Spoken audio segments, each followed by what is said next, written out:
acquisitions, especially the latest one with Stephon Diggs. How do you feel about the roster, and just what were some of the things that went into acquiring him, and what do you think of your roster now with him? Yeah, we're excited to be back. Today is our first day having the guys back in the building, and we're excited with the team that we're building. And I say building as we continue to build our team. We know we have the draft coming up, but we're excited about the offseason acquisitions that we've added. Feel like we've added a lot of good playmakers to our team, guys who have experience, have done it other places and done it well at other places. So we're excited about all the guys that we've added. When it comes to Diggs specifically, what does he add to your team, and what can he do to help CJ as he continues to develop? Yeah, with Diggs, adding him is one of those guys I talked about. He's been a great player in this league for a long time, well respected. He's been a great teammate. He's been a leader, a captain.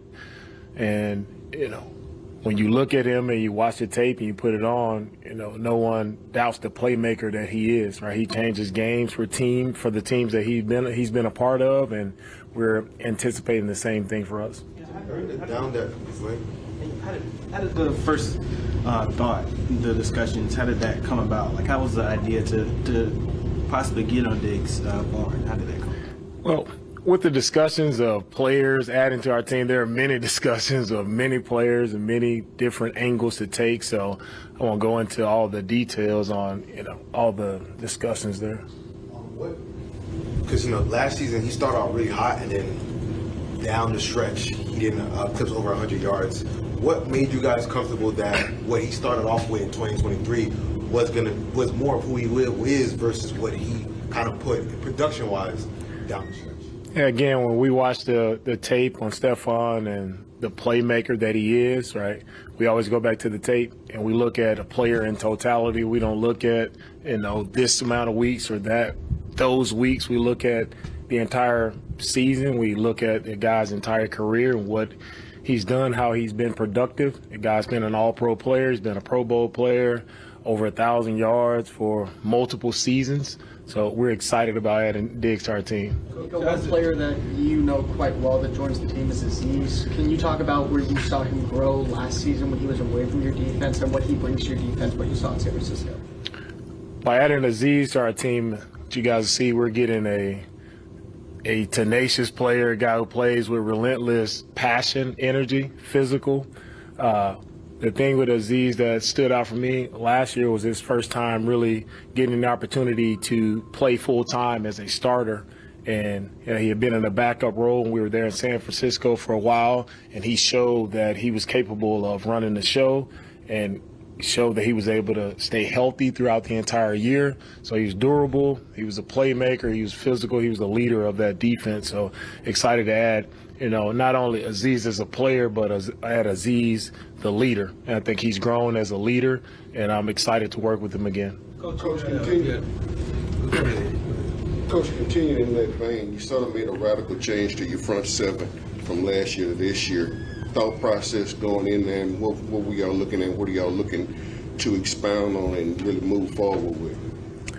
When we've added different guys to our team, of course, we had a lot of free agents last year. When you look at our team last year, there were a lot of guys who were on one-year deals or the last year of their contract here. So teams change every year. Not something you're looking to do, change your team completely every year, but the teams change, guys change, contracts are up, and we have to make certain moves. But I'm excited about the guys that we've added to our front. I feel like the front for us, offensively and defensively, like the front is the two most important pieces to how we operate as a team. And we want to be dominant up front on the offensive line and the defensive line. And we've added guys to that defensive line. I feel like that can help us continue to be a dominant force and help our team and help our defense to play great football. Coach, along those same lines, you all did add a lot this offseason, but how important is it for you to get the players like Titus Howard and especially a player like Kenyon Green who missed out on the whole season coming back? Right. And you have guys who've missed time. When you talk about Titus, you talk about Kenyon.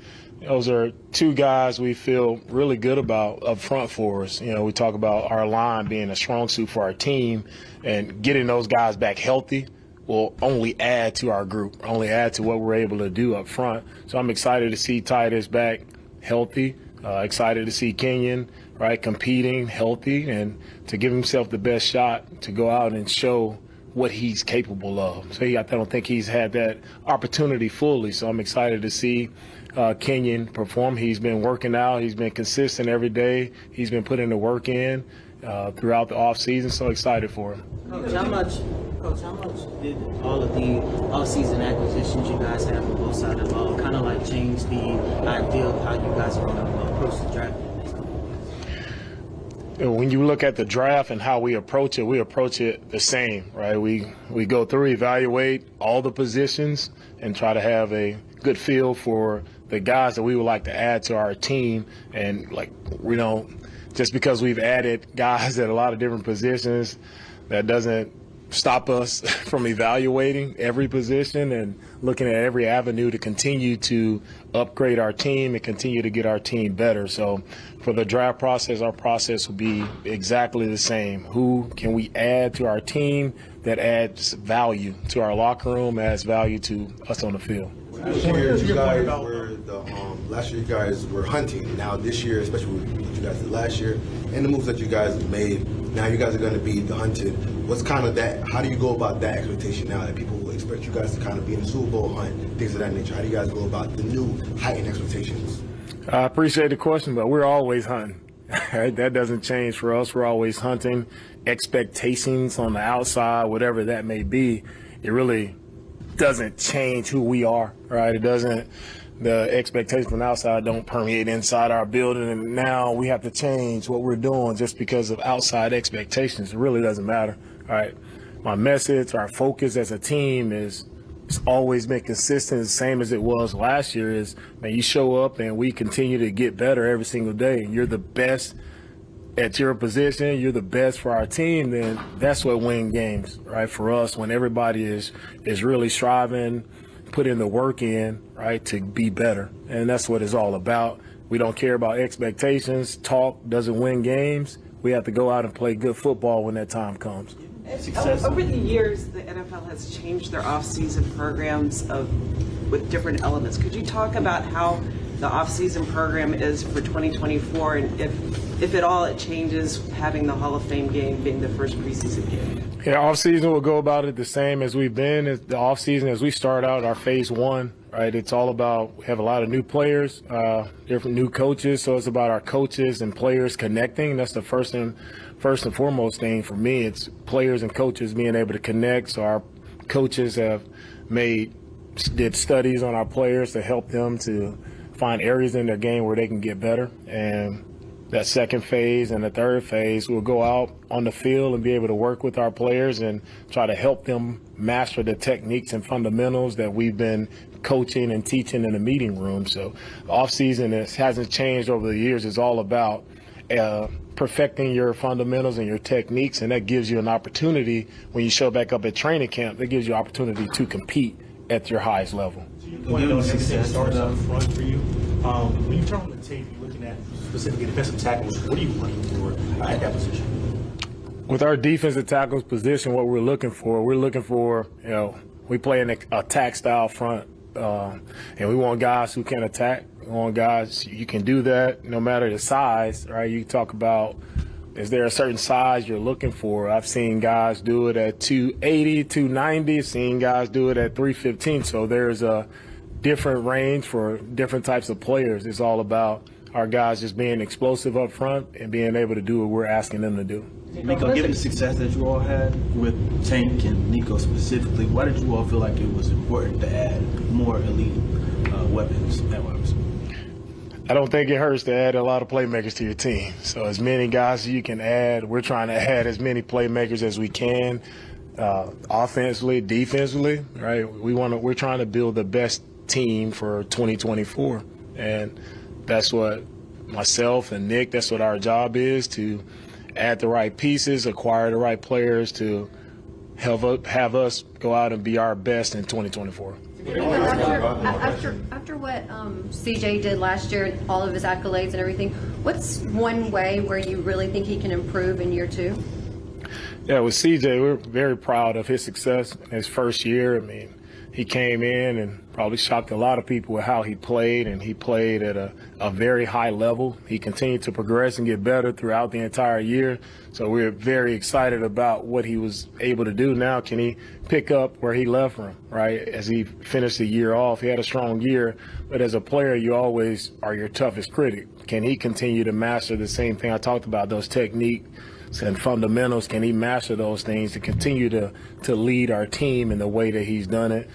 Excited to be able to work with him for another year. I think for all of our younger players, especially the rookies last year, that year one to year two, that's where you see the biggest jump, or I've seen in my career. And the guys have a true offseason to dedicate, right, and focus on themselves and them getting better. They don't have to worry about combine or draft prep. They can truly work on the things that we've asked him to do. And I think it's also a plus for him by having Coach Slowick, Coach Gerard, having them back, and we're still doing our same scheme, right, same system. So he's already a step ahead of where he started last year. So I'm excited to see his growth from year one to year two. You talk about continuity in there at that defensive tackle position. On defense, almost half of your outside free agent ads came at that D tackle position. Outside of Rankins and Collins leaving, what led to that, do you think?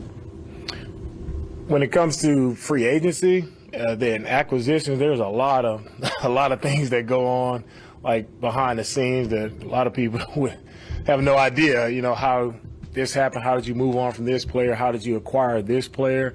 A lot of things happen, but at the end of the day, I feel like me and Nick made the best decisions for our team to add quality players to our team, and we feel that can help us. How excited are you about the new uniforms, Coach? Yeah, I'm fired up about the new uniforms. And it's 2024, time for a fresh look for the Texans. I know we've had the same uniforms, all right, since our organization started here in 2002. I was messing with the guys earlier about I wore the same uniform that they were wearing, and I think it's time for an update. And credit to Doug, Cal, Hannah, all the work and time that went into coming out with the new look. I think our fans will be excited about it. I think the coolest part about the new uniforms, as you guys all know, is having our fans input into the look of our new uniform. I thought that was pretty cool, pretty unique by our organization, being able to talk to our fans and get a true feel for what our fans wanted to see. And of course, our players are fired up about the new look. So it'll be exciting reveal for next week for everyone. When it came to conversations with free agents, how were they different this offseason compared to your first season when you were trying to catch some ground? Yeah, free agency for me, it doesn't change, right? It's always you're trying to find the right fit, not only player fitting us, but for that player, do we actually fit what you're about? And so it's always trying to find that call it that marriage of player and organization, and just go through guys and trying to find out what's important for those guys, right? What's their why, what makes them tick, and trying to see if they're ready to hunt with the Texans. And so it's we've added a lot of guys who really love football. That's the one thing for me where I want to add guys to our team.